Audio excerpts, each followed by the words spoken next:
वक्फ के सर्वे को लेकर आखिर सरकार की सोच क्या है? विपक्ष के मुसलमानों को टारगेट करने के आरोप पर क्या कहना है मंत्री स्वतंत्र देव सिंह का? देखिए।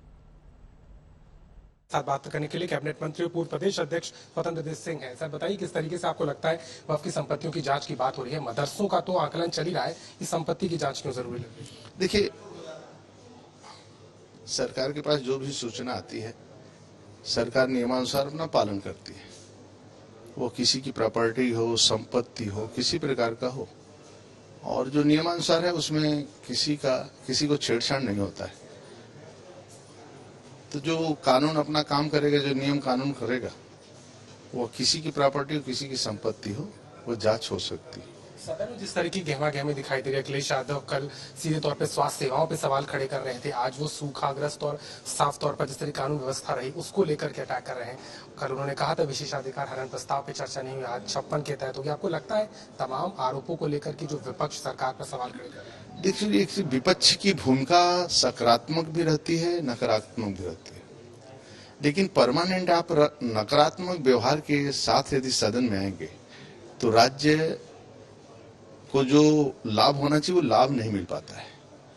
यदि लाभ देना है, जनसामान्य को लाभ मिले, बाकी लोगों को लाभ मिले, तो कभी कभी सकारात्मक चर्चा होती है। क्या है, जब सभी लोग आंदोलित होते हैं और कोई अच्छे काम के लिए जनसामान्य खड़ा होता है, गांव गरीब किसान खड़ा होता है, तो वह काम को स्पीड पकड़ता है। जैसे वैश्विक महामारी में पूरा देश और पार्टी एक साथ खड़ी होती है तो देश को लाभ मिलेगा। उत्तर प्रदेश में निजी मदरसों के सर्वे के बाद अब वक्फ की संपत्ति की जांच और सर्वे का आदेश जारी कर दिया गया। महीने भर में सभी जिलों को यह काम करके अपनी अपनी रिपोर्ट देनी होगी, लेकिन ओवैसी की पार्टी समेत विपक्षी दल इसे मुस्लिम रंग दे रहे हैं। एआईएमआईएम का तो कहना है कि सरकार अवसर मिलते ही मुसलमानों को तंग करना शुरू कर देती है। वैसे वक्फ संपत्तियों की जांच के पीछे प्रशासन की दलील है कि इससे कब्जे वाली जमीनों का पता चलेगा। कई संपत्तियों की अवैध बिक्री की जा चुकी है तो उनकी शिनाख्त होगी। कई जमीनों पर कब्रिस्तान से लेकर मॉल तक बना दिए गए हैं। पहले मदरसों को लेकर विपक्ष ने हंगामा किया और वक्फ के सर्वे को लेकर उन्हें सरकार की नीयत में खोट अब दिख रहा है।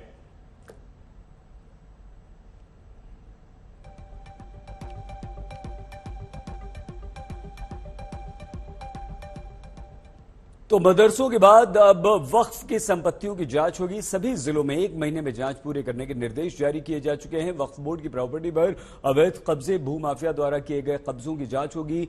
शासन ने सभी कमिश्नर्स, डीएम्स को पत्र लिखकर आदेश जारी कर दिए। अगर सरकार जो नाजायज कब्जे हैं उनको छुड़ाए और उसके बाद जमीनों को वापस करे, तब तो सर्वे का फायदा है।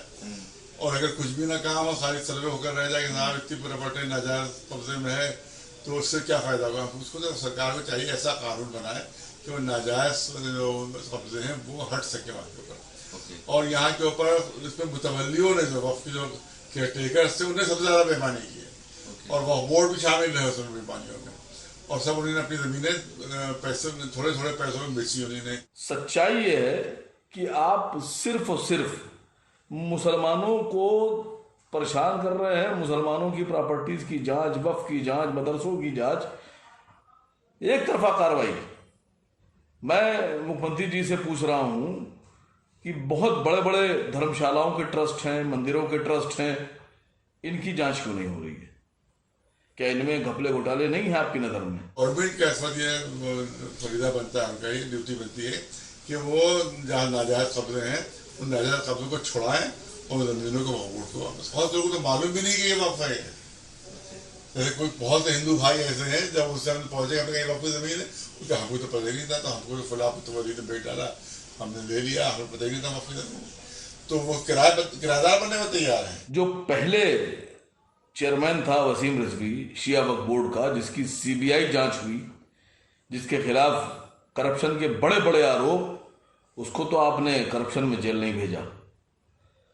और दूसरी बात कि अभी तक तो आप ये कहा जा रहा था छोटी एनआरसी, लेकिन अब आप तैयारी में है बड़ी एनआरसी की।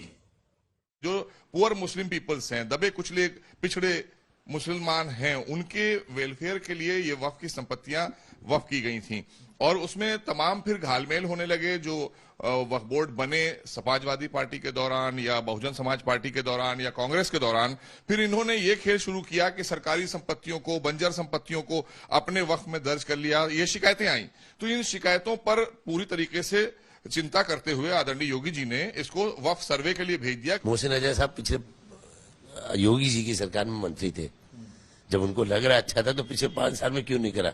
अब तो माशाल्लाह कुछ दिन से मेहमान है, लग रहा है, और फिर विधायक बने, मतलब मेरी उस पर कोई वो नहीं है। पर मोहसिन नजर साहब भूल गए, ये तो कहे कि योगी जी को खुश करने में लगे हुए हैं। खैर अपनी अपनी बातें हैं, अपने अपने तरीके से अपने अपने आकाओं को खुश करने की बातें हैं, पर ये सारी चीजें गलत हैं। और एक दिन समय आएगा कि खुद वो कहते हैं ना कि सुबह का भूला अगर शाम को घर आ जाए तो उसको भूला नहीं कहा जाता है। और मुझे लगता है कि धीरे धीरे या तो लोग जो इनके विभाग के अधिकारी लोग हैं, हो सकता है मिसगाइड कर दिया हो,